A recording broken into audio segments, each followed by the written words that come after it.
Hey everybody, how you doing? It's your old pal Boise doing another daily sobriety vlog. Let me look at my stats real quick. Oh, it's Memorial Day weekend. Cheers. Today's Sunday, May 24th. I have been sober for 14,299 days. A total of 31 years, 1 month, 21 days, 469 months. That's my current stat right now. And it's Memorial Day weekend, so I'm kind of, reflecting on people I've lost, heroes that I knew that were in the service, people that were just good friends of mine, people that, because of drugs or alcohol, are no longer with me, who were really good people and were just trying to have a good time in life and didn't realize how much they were swallowed up by the black hole. And there's a lot of us out there right now. You got family members like that too. It's like if you're in jail, in prison, and you're in there, say, for murder, and you're in Texas, and it's capital punishment, and you're going to get lethal injection. They're just trying to decide, and your lawyer's trying to delay it as best they can. When they take you out and bring you wherever, to the yard or wherever you got to go, they literally say, the rest of the inmates, dead man walking, dead man walking. That's what we are when we're in the middle of our drug abuse, or you're a dead woman walking. And before we even die, we make sure that we somehow damage our reputation and our lives even more. Loved ones, if you're married, your husband, your wife. If you have children, you're definitely damaging your children with your behavior. And it's actually a sad, sad thing. And you have to acknowledge it. And people around you have to start acknowledging it as well, because those are the ones you expect when you sober up to start giving you encouragement. If they never said anything when you were actively destroying your life, chances are you're not going to listen or respect when they start giving you good advice, like, oh, that's pretty good. I got some advice for you. Nah, I don't want to hear it from you. And sometimes I just grab the book. It's like a personal diary that's already been written for your soul. And it goes by every date. So you look at today's date and you look it up. It's happiness one day at a time. Now, it's a combination of Narcotics Anonymous, Alcoholics Anonymous, and self-help, where you're trying to better yourself, elevate your thought, help you move to the next level, help you be stronger with yourself so that you're able to be strong for your children or your wife or your husband or your neighbors or your family. It's very important. This one, it was kind of struck me. It's like, hey, it's cool. The title is I Am Creative, which hit me right away, like, ooh, yeah, so am I. So it's the more I discover about myself, the more I realize that I have an astonishing ability to create. I also discover that I am responsible for this ability and that I have a choice in creating my own happiness in life. In other words, you're in charge. As I grow, the ability to create is revealed in my aptitudes and my talents. When I express my creativity at work, in drawings, paintings, sculpture, writing, or by any other means, I use my personal resources in the context of joy and love. Very important. The more I create, the more I realize the infinite potential within me. It's like being sober. You realize there's more than you even thought. More good things to rely on. There's also more negative things you have to deal with as you keep continuing. Today I explore my creativity. I learn to express myself through my talents and my aptitudes. My accomplishments and my sources are a pleasure and a pride.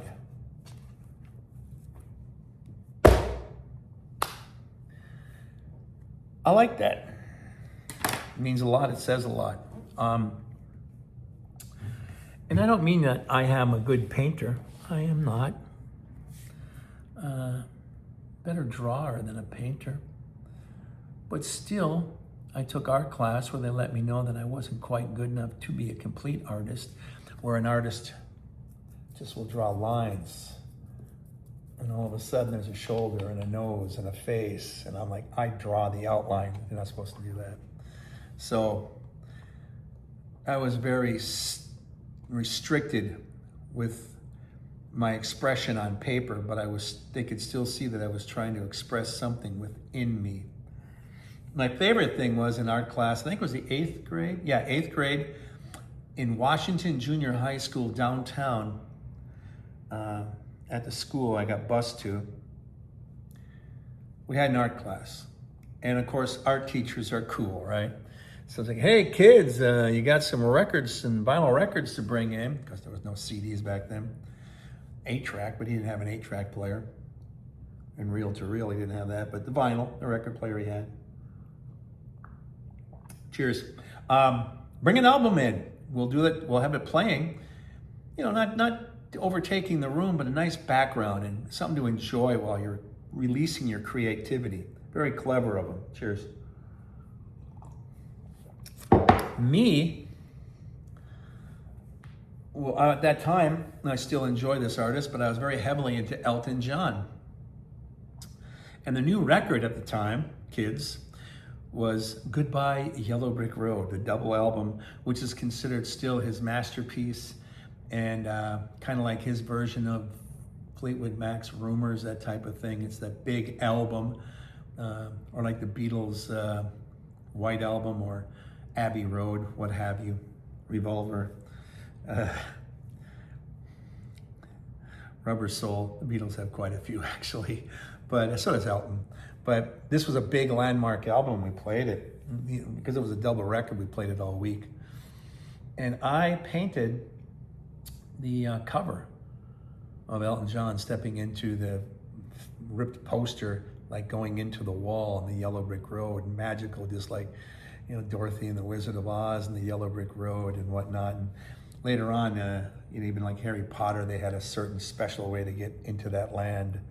There's always some sort of special passageway. So we use that music as a passageway to express ourselves. And it was really cool because I love the music. I love the messages in all the songs. Some of the songs, like All the Young Girls Love Alice, we're in the 8th grade playing a song about a teen who's a lesbian who likes to satisfy older women when their husbands are away. And I remember we were painting that, I'm like, wow, looking around to see if anyone picked up on that. Or were they just jamming to the music?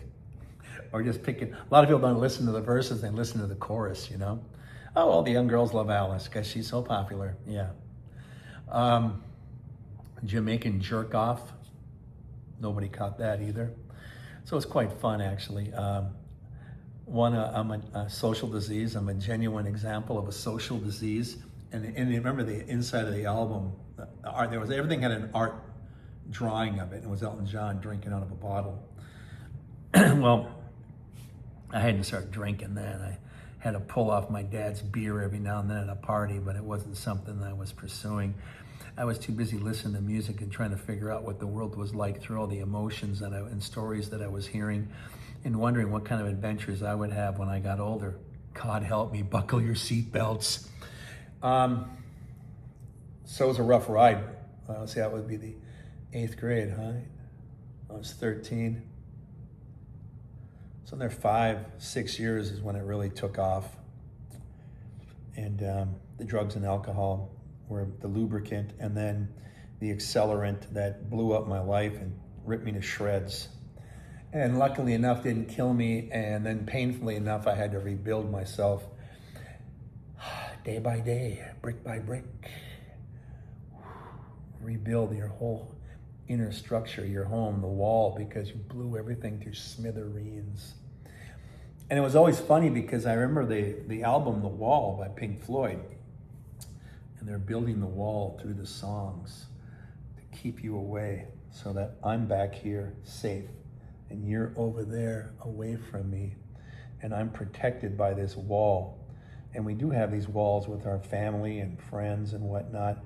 And the song, and even the live concert, the wall got so big that people were screaming, tear down the wall, because they couldn't see the band or anything. And then when it did fall down, it was completely leveled. And the music stopped becoming so bombastic and went whoosh, and it was just real little, because at that point, it's just the little you. Whatever, if you're a banker, lawyer, Indian chief, whatever, if you're in treatment and they rip you down to your core element, you're just this little spot of emotion. You, not only do you not have a tear, you don't have anything. You have to look inside the tear and go, look at that little blob of gooey emotion. That's what you are. And then you have to rebuild.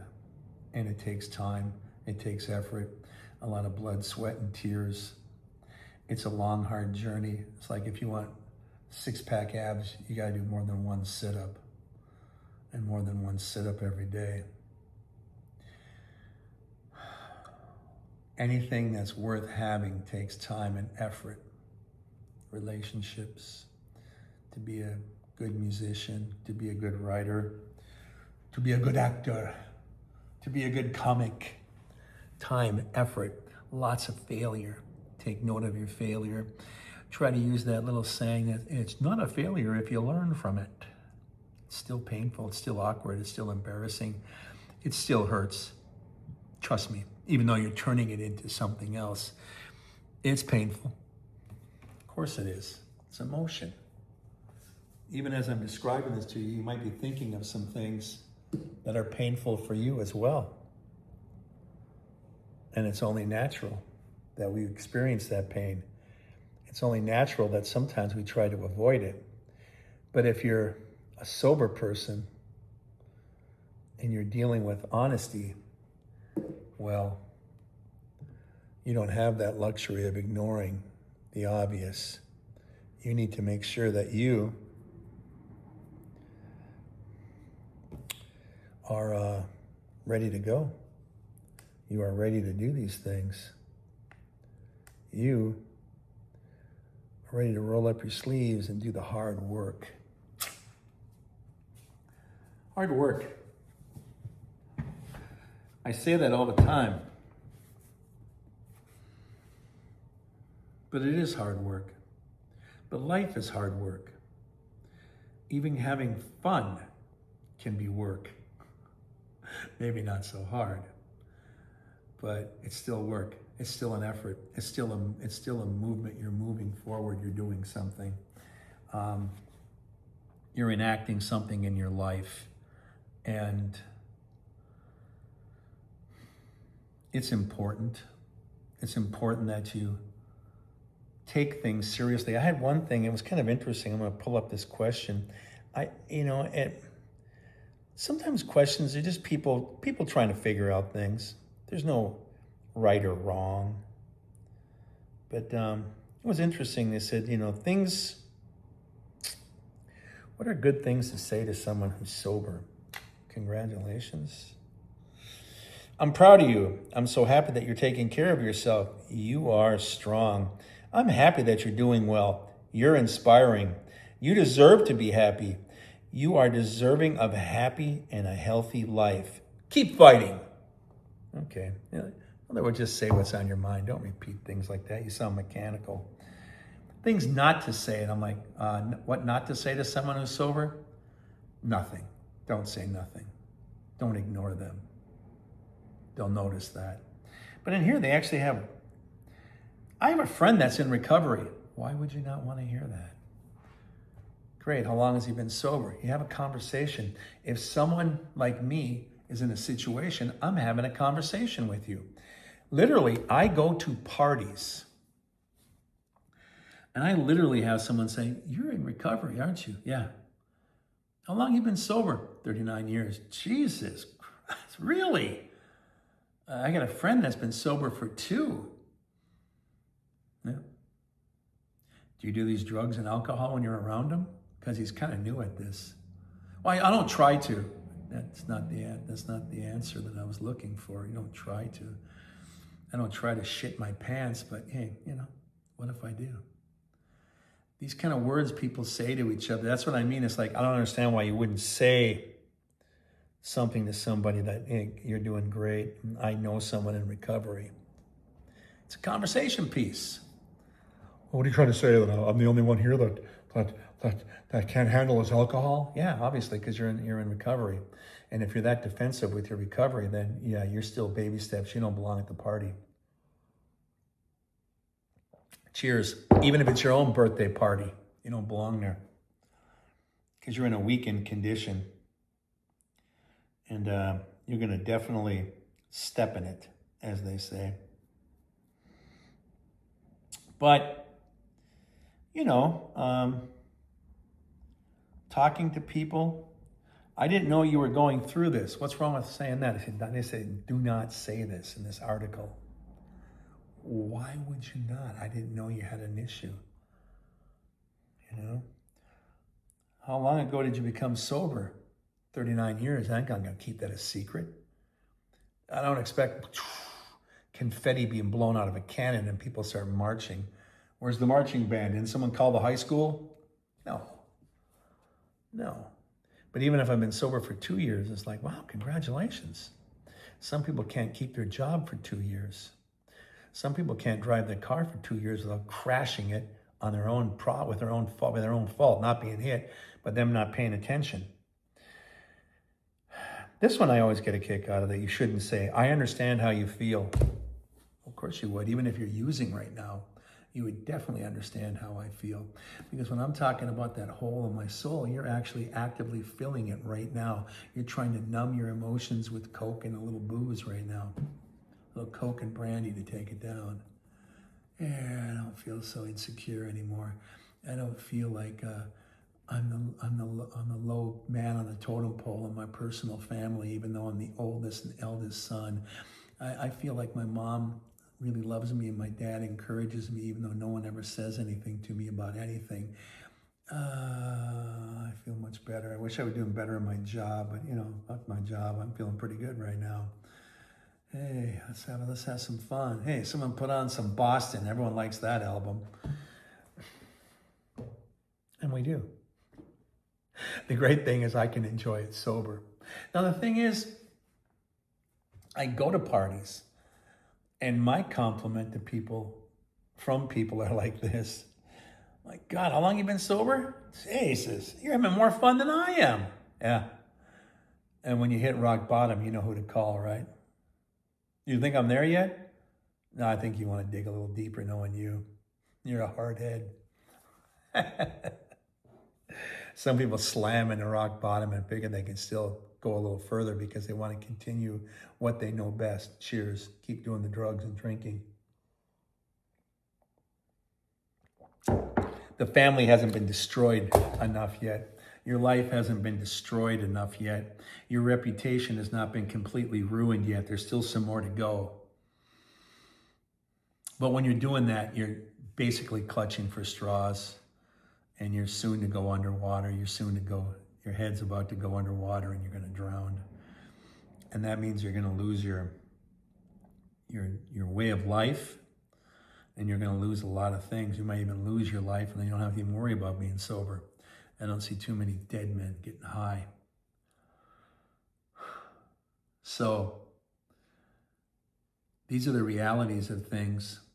And you get a lot of advice from people. I just try to throw you stories and advice. Sometimes I share stories of my past because it's been a very colorful, glorious, and awful fucking journey. And hopefully you can get something from it, or you can identify with it and go, God, me too, Boise, holy cripe. I know what you're going through. Yeah, you do. Even though you're doing a line of Coke when you tell me it. Yeah. And I don't run away from those things because I wouldn't be going to any birthday parties or any celebrations ever. Now, when I'm at a party and 4 people run to the bathroom, I do not join them. because, like, our moron in charge of our public health, Robert F. Kennedy Jr., would say, I'm not afraid of any kind of germs or virus. I used to do cocaine off the back of public toilets. Cool. Even Eric Clapton would go, really, mate? Although I did see this meme bumper sticker on a British toilet tank, and all it said was, Eric Clapton ruins everything. That was kind of funny. But, you know, people that do heroin should tell you you shouldn't do heroin. People that do cocaine should really advise you not to do cocaine and give you examples of how they fucked up their life and how much better it is now. But people that used to do heroin and cocaine should not be telling you if you should have a measles shot. Save that for your doctor, okay? And this self-medicating attitude that just showed up in the last 10 years. I saw this on the internet, and I think that it's not a good idea to have polio shots. When's the last time you were standing in line for a concert and a dude rolled up to you in a wheelchair and hit you in the ankles or some of those walking sticks and smacked into you and said, are you all right, dude? Yeah, I got polio. Some people still get it, but there's no reason why it should be spiking. Why is it spiking? Because someone on the internet said, you don't need that. It's part of the pandemic. See what I did there? It's pandemic, but I put plan like they were planning it all along. And that way you listen to me and don't listen to experts. And when you listen to me, you'll be giving money to my platform and help elevate my platform so I can sell my merch. Because even though people don't seem to realize it, but back when Nixon got caught in Watergate, Deep Throat, pardon the pun, because that was the new porno movie that was all the buzz. Deep Throat was the one that told the reporters, just follow the money. You always follow the money. You always follow the money. That's the reason why politicians are supposed to have their tax returns turned in. Because if you're getting money from a biotech lab here in Houston, or you're getting money from someone in Silicon Valley, and you become a politician and you legislate some laws to help these particular people that helped you, they can look at your tax returns and go, hey, what is this quid pro quo here? What is this for services rendered? What are you doing? That's the reason why we have to be open and honest. And when you're sober, like with me, I have to be open and honest. If I'm not open and honest, I create doubts, I create shadows, I create people that don't believe in me. They think I'm full of beans. And not because they were standing behind me and heard me break wind. Okay? So your reputation gets soured. And you can't afford to have your reputation soured. Like that great Police song, the do, the da, is all I want to say to you. And I went like, what kind of dumb song is that? The person in the song is saying in a polite way, the do, the da. That's all I want to say to you. In other words, F off, get out of here, you're nonsense. But they have this really great line, and this is the point. Poets, priests, and politicians have words to thank for their position. If you're a poet and you can't rhyme, you suck. If you're a priest and you don't know the words of the Bible, why would anyone follow you? What's the last one? Politician. Words to thank for their position. All you have is their words. So if they break a campaign promise, you need to never vote for them again. They have to have a better reason than I've evolved. And if they get caught lying, why would you trust them? Just flat out lying. They're not to be trusted. You wouldn't trust a person a family member who flat out lies. And we're dealing with drug addiction like with me. So we do lie. Addicts lie all the time. You have to make sure you follow up on them. When they leave the house, you got to make sure, hey, you got your Find a phone on there? Is it you didn't deactivate it, right? Why? I'm going to track you. I said I was going to work. Yeah, and you work until midnight. So I expect you home by 12:30. Well, sometimes, no, I'm tracking you. And if you go to someone's house, I'm going to go to that house and go in there and go, what are you doing? I'm a grown man. You are. And that's what's so embarrassing about this, because you're not behaving like one. And you don't get trust because of an age. You get trust because of your behavior. And if your behavior has you lose trust, you must earn it back brick by brick. And the people who decide that you can be trusted again, they're the ones who decide, not you. Just like when you were in court, like I was in court, the judge decided. Then I was in treatment, the counselors decided. Then I went to the probation officer, she decided. And after 2 years of this, then I was able to walk on my own. And I was still not court ordered, but I was told to go to AA meetings. Oh wait, I went to aftercare too, that's right. Through the court system. Then I was on my own. And then later on I stopped going almost altogether, and then I just kind of make appearances. Because at my years of sobriety, I work on it every day before I started doing this. But I work on it every day, okay? So it's self-analyzing, and it's basically like having it's like having a psychiatrist in me head. I keep analyzing all the fucking things I do. I always make sure I watch me steps. Watch what I step. Don't step into the dog shit. Shite down your boots is not a good thing. It smells bad and it's very unsightly, and people tend to notice. But that's what I do. And I have fun with it too. So I do go to parties. I do hang out with people. I even tell people that are kind of messed up, like, don't worry, one day you're going to need me. Hang on to my phone number. And even if you don't, you still DM me on Instagram or Facebook, whatever. Message me. You can find me. You will be looking for me. I won't be looking for you. And in the words of Steely Dan, Ricky, don't lose that number. You don't want to call nobody else. Send it off in a letter to yourself. Ricky, don't lose that number. I'm the only one you want. You might use it when you feel better, when you get home.